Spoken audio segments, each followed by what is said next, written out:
আদালত দিয়েছে, আমি যা শুনেছি। আদালত তো ক্লিয়ার বলেছে, লাইভ ভিউতে সবাই দেখেছেন, যে রাজনৈতিক লোকেদের কথা ধর্তব্যের মধ্যে না আনতে বলেছে আদালত।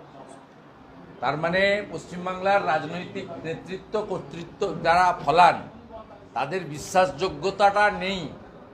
এটা সংবিধানের অন্যতম প্রধান স্তম্ভ জুডিশিয়ারি বলছে। পশ্চিমবাংলার প্রশাসনিক কর্ত্রী যিনি রাজনৈতিক নেতৃত্ব, তার বক্তব্যকে আদালত ধর্তব্যের মধ্যে আনতে নারাজ। বলছে দুই বিধায়ক জিতে বসে আছেন, কিন্তু শপথ বাক্য পাঠ করাতে পারছেন না, রাজ্যপাল আসছেন না বিধানসভায়। কেন রাজ্যপাল আসছেন না? আর এরা রাজ্যপাল যা করছেন তার ক্ষমতা এবং সংবিধানের মধ্যে থেকে করছেন। ইনাদের এত ইগো কেন? রাজভবনে যেতে এদের এত আপত্তি কেন? বরঞ্চ তো খুশিতে নাচতে নাচতে গিয়ে শপথ বাক্য পাঠ করে আসা উচিত। আমরা তো এমএলএ হয়েছি, আমাদের প্রোটেম স্পিকার সুব্রত মুখার্জির কাছে গিয়ে 21 সালে আমাদের শপথ নিতে হয়েছে। আমাদের রাজ্যপাল ডাকলে তো আমরা আগে ছুটে গিয়ে রাজভবন থেকে নিতাম। বলছে ভয় পাচ্ছে রাজভবনে যেতে, বিধায়করা রাজভবনে যেতে ভয় পাচ্ছে, মেয়েরা যেতে ভয় পাচ্ছে। তাহলে মুখ্যমন্ত্রী কেন রাজ্যপালের অ্যাপয়েন্টমেন্ট যিনি করেন রাষ্ট্রপতি মহোদয়ের কাছে এই রাজ্যপালকে প্রত্যাহার করার জন্য লিখছেন না? তারা মুখ্যমন্ত্রী কেন তিনি দেশের প্রধানমন্ত্রীকে লিখছেন না যে পশ্চিমবঙ্গের রাজ্যপালকে অবিলম্বে প্রত্যাহার করা উচিত? তার রাজভবনে যেতে ভয় পাচ্ছে। অন্যরা তো ভয় পায় না, তৃণমূলের এত ভয় কেন? আমাদের তো ঢুকতে গিয়ে আটকে দিয়েছিল। আমরা তো রাজভবনে যেতে চাই সংবিধানের প্রধানের কাছে, বেআইনিভাবে আটকে ছিল। পরে হাইকোর্ট থেকে দুগালে দুটো থাপ্পড় খেয়ে বাধ্য হয়েছে দরজা খুলে দিতে। বলছে হকার উচ্ছেদ আমার লক্ষ্য নয়, নতুন করে হকার বসালে ওটা ঠেলায় না পড়লে বিড়াল গাছে ওঠে। বলছে পুলিশ যদি হকার বসে সেক্ষেত্রে তাকে গ্রেফতার করা হবে। ওটা হচ্ছে আঙ্গুর ফল টক। কাল সারাদিন ধরে লোকের চোখের জল দেখিয়েছে। মমতা ব্যানার্জি ভীত, আতঙ্কিত, সন্ত্রস্ত হয়েছেন। আর আমরা ভারতীয় জনতা পার্টির পক্ষ থেকে এবং আমি বিরোধী দলনেতা হিসেবে বলেছিলাম প্রতিবাদ হবে, প্রতিরোধ হবে। আপনি বলেছেন সরকারি জমি উদ্ধার করবেন, আপনার লোকেরা গরিব মানুষের পেটে লাথি মেরে হকার উচ্ছেদের নামে মানবাধিকার লঙ্ঘিত করছেন। আমরা চাই ফুটপাত দখলমুক্ত হোক, আমরা চাই নগরায়ন সুন্দরভাবে গড়ে উঠুক, কিন্তু কারোর পেটে লাথি মেরে নয়। আপনি এসওপি তৈরি করুন, আপনি যথোপযুক্ত সময় দিন, আপনি বিকল্প ব্যবস্থা করুন। আপনি বারে বারে বলেন যে আমি 1.5 কোটি চাকরি দিয়েছি, তালিকা চাইলে দিতে পারেন না। আপনি 200% কাজ করেছেন, ভর্তি কাজ করেছেন বলেন আমার সময়। তা আপনি সব হকারকে একটা করে চাকরি দিয়ে দেন, তারপরে তুলে দেন না। আমরা তো হকার জবরদখলের কথা বলছি না। বিজেপি বলছে পেটে লাথি মারবেন না। আপনার রাজ্যে শিল্প নেই, আপনার রাজ্যে চাকরি নেই। ওবিসি রায় নিয়ে আপনি যে জটিলতা করে দিয়েছেন, তাতে আগামী কয়েক বছর পশ্চিমবঙ্গে আর একটা রিক্রুটমেন্ট হবে না, একটা রিক্রুটমেন্ট হবে না। তার কারণ সংবিধানের বাইরে গিয়ে আপনি ওবিসি রিজার্ভেশন দিয়েছেন ভোট ব্যাংকের জন্য। মহামান্য উচ্চ আদালত 2010 সালের পরে সমস্ত ওবিসি সার্টিফিকেটকে বাতিল ঘোষণা করেছে, যেগুলো কেন্দ্রের যে তালিকা, ওবিসি তালিকার বাইরে যে নতুন ওবিসি আছে, মূলত হিন্দু ওবিসিদেরকে খতম করার জন্য করেছেন। এখন আপনি বলছেন আমি এটা মানি না, কোর্টের রায়কে মানি না। তা আপনি জটিল করে রেখেছেন, চাকরি তো কেউ পাবে না পশ্চিমবঙ্গে। তার ব্যবস্থা তো আপনি করে দিয়েছেন। দাদু খায় নাতু খায় ব্রিটানিয়া বিস্কুট, সেই দাদু নাতি খেয়ে শেষ করতে পারলো না, পিসি ভাইপো তাকে তাড়িয়ে দিল। সবাই বলছে ট্রোল হচ্ছে, সোশ্যাল মিডিয়ায় ছেয়ে গেছে। এই তো পশ্চিমবঙ্গের অ্যাকচুয়াল অবস্থা। আমরা পেটে লাথি মারার বিরোধী। ভারতীয় জনতা পার্টি মনে করে সরকারি জমি উদ্ধার করা হোক, তার সুনির্দিষ্ট পরিকল্পনা, নীতি, যথোপযুক্ত সময়, বিকল্প ব্যবস্থা দেওয়ার মতো। হকারদের জন্য নতুন আইন আনতে চলেছেন, identity card plus hawking zone, no hawking zone, এইভাবে বলছেন। ওসব ফালতু বড় বড় কথা, এরকম অনেক লোক দেখেছে। দার্জিলিং সুইজারল্যান্ড হয়েছে, দীঘা গোয়া হয়েছে, কলকাতা লন্ডন হয়েছে নাকি? তো 11 সাল থেকে শুনে আসছি, আমরা কলিগ ছিলাম, আমাদের বসিয়ে বসিয়ে বলতেন।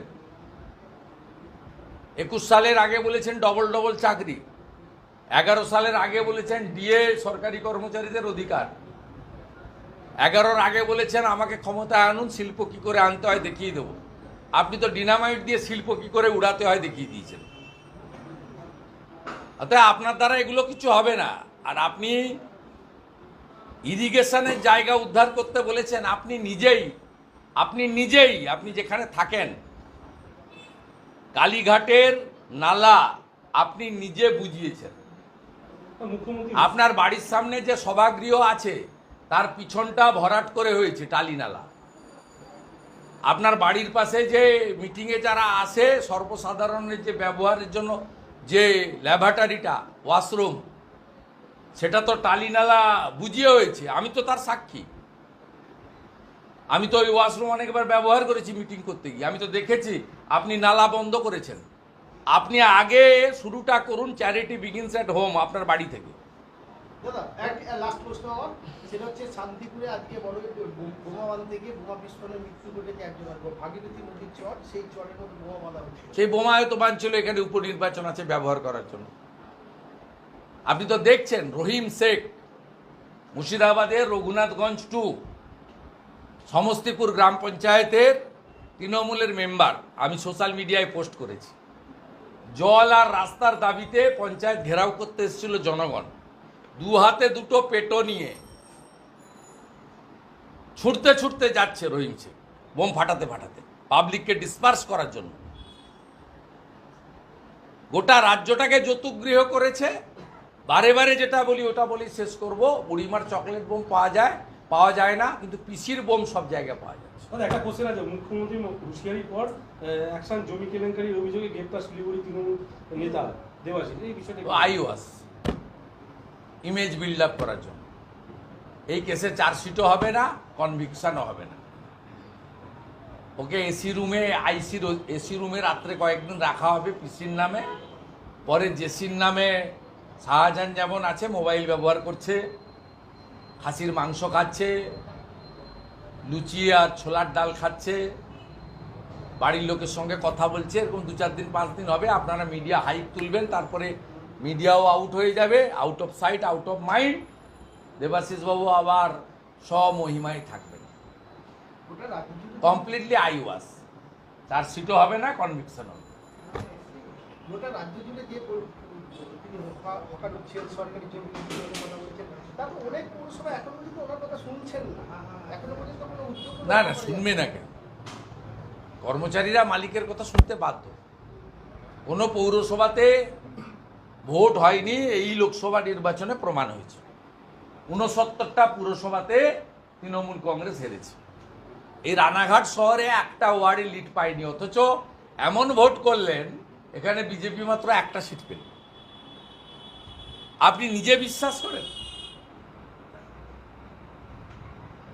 কোনো ইভিএমে ভিভিপ্যাট ছিল না, এসডিওদের দিয়ে সব ইভিএম চেঞ্জ করে ছাপ্পা মেরে এলাকা দখল করে ভোট করেছেন। আসল ভোটের প্রতিফলন তো এটা হয়েছে। তাই এখন যারা আছে তারা পিসির আশীর্বাদে পৌরপ্রধান, তারা কার্যত কর্মচারী, মালিকের কথা তারা শুনতে বাধ্য। না শুনলে পুলিশকে দিয়ে করবে, অসুবিধা কী আছে? ওনার পার্টি এবং দল সরকার তো পুলিশই চালাচ্ছে। পুলিশ তো সিআরপিসি আইপিসি মেনে কাজ করে না। আইন শৃঙ্খলা রক্ষা করার কাজ, মাফিয়াদের জব্দ করার কাজ, বোমা বন্দুক উদ্ধার করার কাজ, রোহিঙ্গাদের বাংলাদেশ থেকে আসা ঠেকানোর কাজ, এই কাজ তো পুলিশ করে না। পুলিশ ভোটের কাজ করে তৃণমূলের, আর রাস্তায় দাঁড়িয়ে গাড়ি থেকে টাকা তোলে। চলুন। মার্বেল কেনার একমাত্র নির্ভরযোগ্য ঠিকানা marble hub. Design your dream house. আমাদের পরিষেবায় শুধু ভারতীয় ডিজাইন নয়, আমাদের এখানে রয়েছে ইতালিয়ান মার্বেলের সম্ভার। মার্বেল ঘাঁটি রাজ্য রাজস্থান থেকে আসা সমস্ত ধরনের মার্বেল পাওয়ার সেরা ঠিকানা মার্বেল হাব।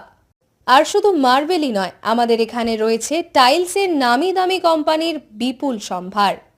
তাই আর দেরি নয়, আপনার স্বপ্নের বাড়িকে সাজাতে বিশ্বাসযোগ্য ও আপনার সাধ্যের মধ্যে মূল্য ও উন্নত মানের মার্বেল পাওয়ার একমাত্র ঠিকানা মার্বেল হাব। আজই আসুন আমাদের শোরুমে। আমাদের ঠিকানা চাটরা শহীদ মাতঙ্গিনী বিডিও অফিসের পাশে, বুড়ারিহাট, পূর্ব মেদিনীপুর। যোগাযোগ করুন এই ফোন নাম্বারে 9002804201 এবং 6295537518 এই নাম্বারে। হলমার্ক সোনার গহনা কিনতে চাইছেন কিন্তু বিশ্বস্ত দোকান খুঁজে পাচ্ছেন না, তাই তো? আর ভাবনা চিন্তার প্রয়োজন নেই। আজই আপনার প্রয়োজনে চলে আসুন আমাদের শোরুমে। New Mahaprabhu jewellers and box, আপনার সৌন্দর্য আমার অলংকার, বিশ্বস্ততার একমাত্র ঠিকানা, আপনার সাধ্যের মধ্যে সোনার গহনা পাওয়ার একমাত্র ঠিকানা। ভারত সরকার অনুমোদিত HUID সার্টিফাইড হলমার্ক যুক্ত সোনার গহনা পাওয়ার নির্ভরযোগ্য প্রতিষ্ঠান। আপনার মনের মতো ডিজাইন অর্ডার অনুযায়ী তৈরি করা হয় ও নিত্য নতুন আধুনিক মডেলের সোনার গহনা পাওয়া যায়। এছাড়াও কম দামে সার্টিফাইড আসল খাঁটি গ্রহরত্ন, চাঁদি রূপোর গহনা, আকর্ষণীয় শোপিস সহ ভাইরাল পলা, শাখা, নোয়া বাঁধানো ও সোনা ও রূপোর সমস্ত জিনিস সাধ্যের মধ্যে দিয়ে থাকি। আমাদের ঠিকানা মিলননগর, পশ্চিম বাজার, সোনাপেত্তা টোল প্লাজার নিকট, গোবিন্দপুর, পূর্ব মেদিনীপুর। আমাদের ফোন নম্বর 8016055885 অথবা 7001738190। বন্ধ্যাত্ব কোনো অভিশাপ নয়, এটি চিকিৎসার মাধ্যমে নিরাময় সম্ভব। পূর্ব মেদিনীপুরের সর্বপ্রথম টেস্ট টিউব বেবি সেন্টার এখন তমলুকে। যোগাযোগের ঠিকানা উত্তরণ ইনফার্টিলিটি ক্লিনিক প্রাইভেট লিমিটেড, পদুম বসান, আদি মোহিনী মোহন কাঞ্জিলালের পাশের গলিতে। যোগাযোগ 9679225556 এই নম্বরে।